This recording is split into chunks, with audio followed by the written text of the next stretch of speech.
Welcome to the 100 Master Coaches series featuring master coaches from around the world.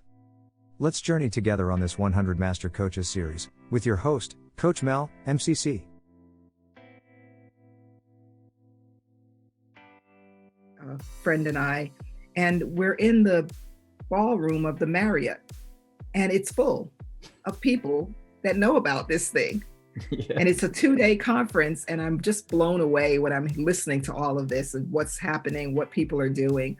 Yeah. And on the second day, the closing day, they say, if there's anybody in the room that's never been coached, we don't want you to leave without that experience. Oh, wow. So my hand goes up, right? And I get to sit at a table for 30 minutes with a coach. Mel, it was one of the most profound things that happened to me in my professional career. In 30 minutes, I came face to face with something about me that I sort of knew but didn't want to know.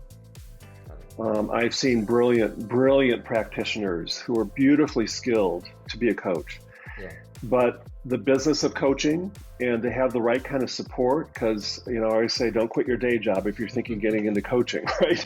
Let's take baby steps here, right? Because those that want to rip off the Band-Aid and just go for it, it's not that some don't beautifully succeed, but I'm all about ease and effortlessness, and that was the way to do it. And, I think in the belly of this conversation, Mel, is really, which is all about coaching, is the power of intuition. And it was me finally getting to a point where, after listening to all these people telling me what I should be and what I should do, I just remember taking this lone walk on a beach and saying, for the first time, what do you want to do? Talk to me. The COO had to talk to me. It was like 7:30 at night.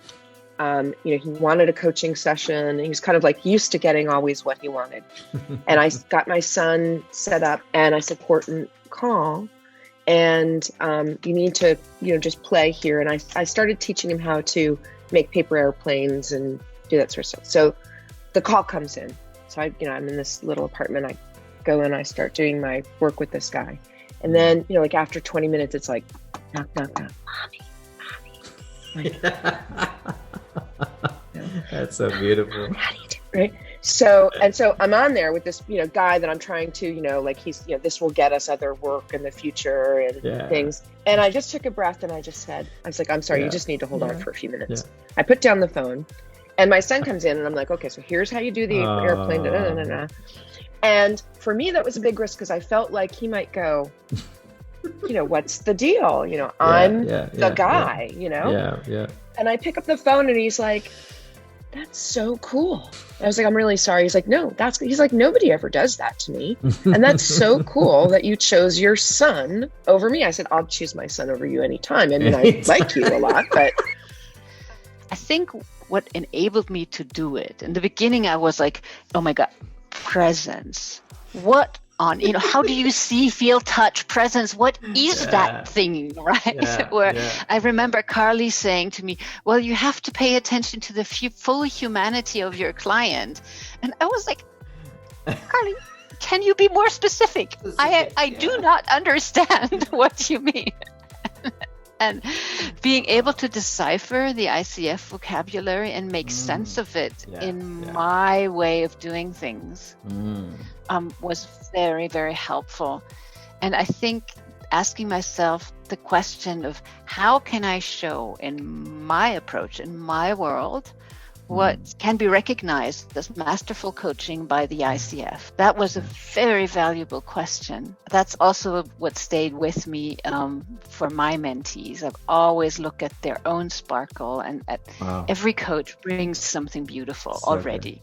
So it's about making that so brilliant that any assessor will recognize it, rather than having everybody, run through the same mold of MCC-ness, which would be so sad if it happened. Okay, so here's the inside scoop. We are all in this community together. We're being with people and they're being with us, and we tell stories about each other, don't we? Yes, I had such a great time being with Mel on his podcast. It's such a cool thing he's doing. And that story gets told and told and told, and the ripple effect of that means that somebody's going to remember when they're wanting someone who's a really good interviewer. This is really how it works. Who we're being every day, every moment matters. So I, wrote my application and put it in and was selected to join the board. Involvement in moving a volunteer organization forward, the one thing I want to say is temper your expectations.